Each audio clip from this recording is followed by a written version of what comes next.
So Liz, look, I served 8 years in Germany over 3 tours. You served what, 5 years? That is correct. So between us, we got 13, 14 years total in Germany on active duty. And that doesn't count the last 8 years that I've lived in Germany. So we've got a lot of time living in Germany. The one thing that I've noticed that's the biggest difference in justice, military justice in Germany is DUIs, right?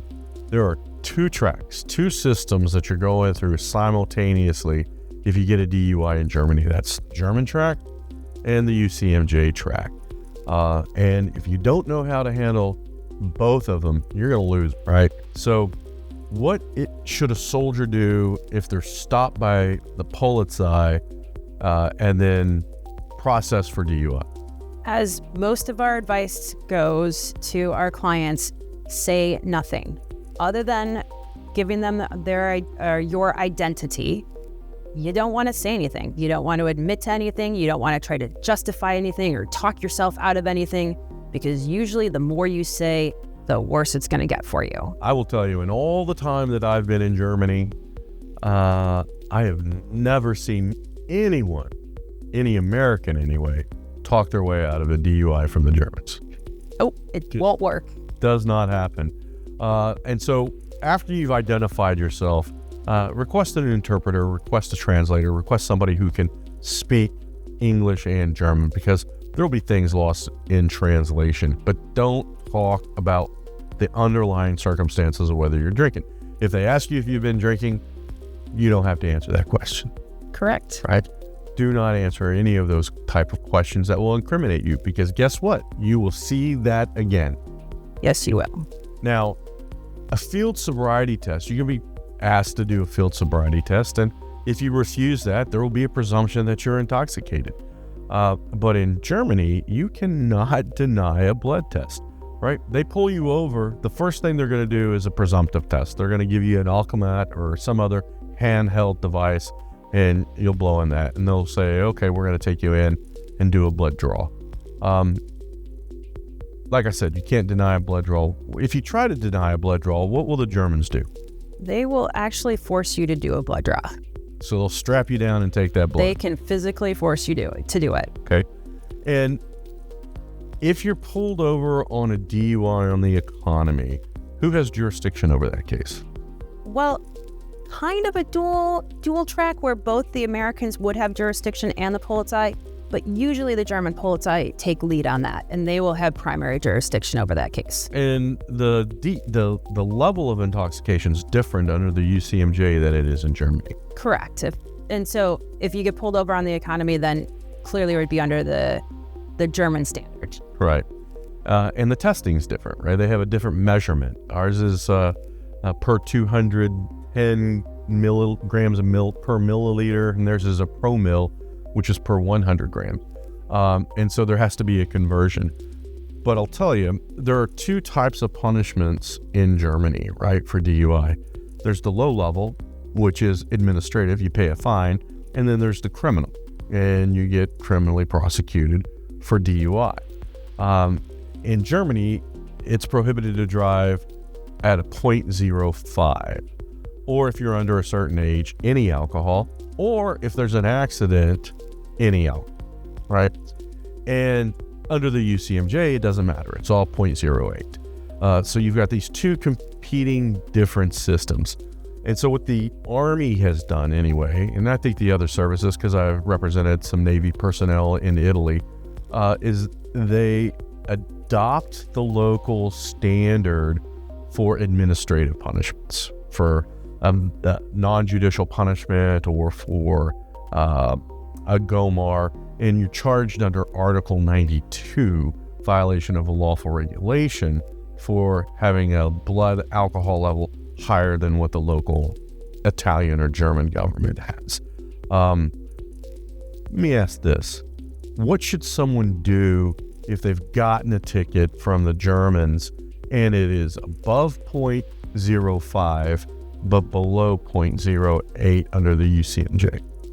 I would recommend that they pay the ticket. And they pay the ticket. Well, they're going to have to, right? They're going to have to pay the ticket. but they're also going to face administrative sanctions from the military, whether it's a GOMOR or non-judicial punishment. And you're going to need to see a lawyer who understands the differences between the German system, the U.S. system, and what the interplay with the SOFA is. Let me ask you this. When the Germans use their equipment, right, and let's say they do an Alcomat and it takes them 2 hours to go in, then determine the blood test, right? You got some toxicology issues there because you have the absorption rate of alcohol and what was the BAC at the time of driving, right? Okay, what other issues do you have in the German system?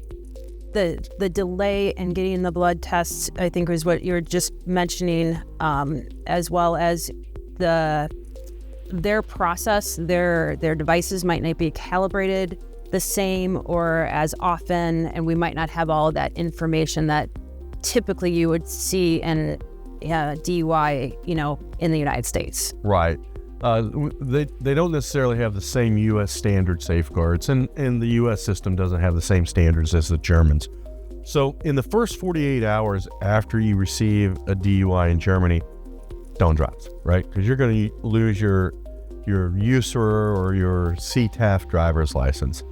Second thing you do is you call lawyers, right? You got to get a lawyer who's for the American system, the military system, and for the German system, because you're going to have protection on both, right? And then you got to preserve your evidence, whether it's receipts from you where you were drinking or CCTV or witnesses who saw or any of that information. You need to get that and preserve it and give it to your lawyers. So when you lose your driver's license, both in Italy and in Germany, is there a way to get that back temporarily? And do you need a lawyer for that? Having a lawyer certainly can make it a lot simpler and probably more likely. So if it's removed under, regulation or whatever.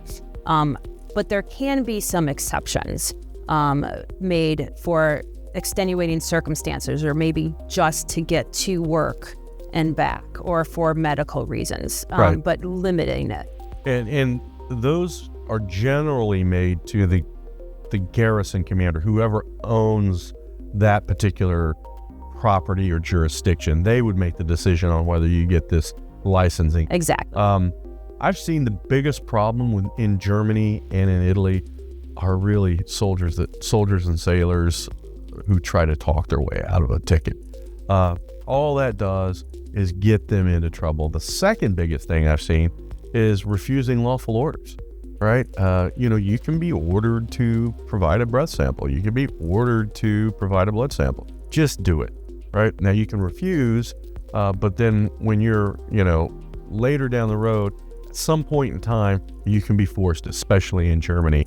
And the other thing that I've seen, believe it or not, is people post online about these things.